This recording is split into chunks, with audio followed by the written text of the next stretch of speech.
multimillionaire father-in-law forced me to sign a brutal prenuptial agreement that left me with absolutely nothing if we divorced, calling me a broke gold digger who was only after his family's wealth. He thought he completely tracked me. But yesterday, during his company's massive lip-broadcasted charity gala, I used a hidden legal loophole that didn't just void the entire agreement, but it literally forced him to hand over his multi-million-dollar tech firm to me. Now, my ex-fiance is begging on his knees, and the entire family is ruined. Am I the asshole? Sit tight, because this spill gets absolutely wild. I am 24, and for the past 3 years, I was dating a guy named Logan. Logan comes from an extremely wealthy family. His dad, Richard, owns one of the biggest logistics and tech firms on the East Coast. I, on the other hand, come from a very normal middle-class family. I worked 2 jobs to pay off my college debt and eventually started my own small software auditing business. When Logan proposed to me 4 months ago, I was genuinely happy. I loved him, not his money. But the moment his father, Richard, found out, the nightmare began.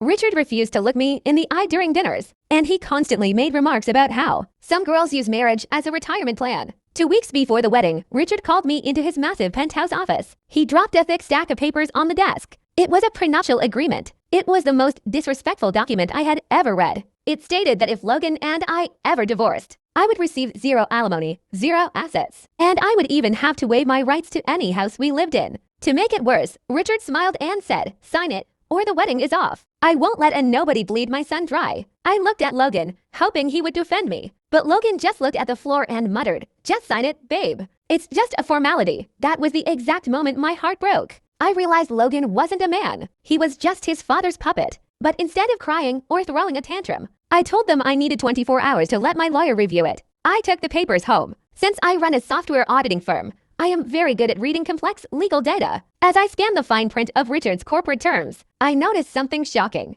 Richard had accidentally included a clause that tied the prenuptial assets directly to his company's primary software patent that his firm used to run their entire logistics network. The crazy part, that exact software patent had expired 6 months ago, and Richard's legal team had forgotten to renew it. Because of my background, I immediately jumped online, paid the state registration fee, and legally bought the rights to that master software, licensed under my own company's name. Richard's entire multi-million-dollar business was now running on software that I legally owned. I went back to Richard's office the next day and signed the prenup with a smile. They thought they won. Fast forward to yesterday. It was Richard's annual charity gala. Over 300 high-profile guests were in the ballroom, and the entire event was being live-streamed on YouTube and local news. Richard stood on the stage, bragging about his company's massive success and wealth. That's when I executed my plan. I walked up to the audio-visual booth, plugged in my laptop, and took over the master server. Suddenly, the giant presentation screens behind Richard went black.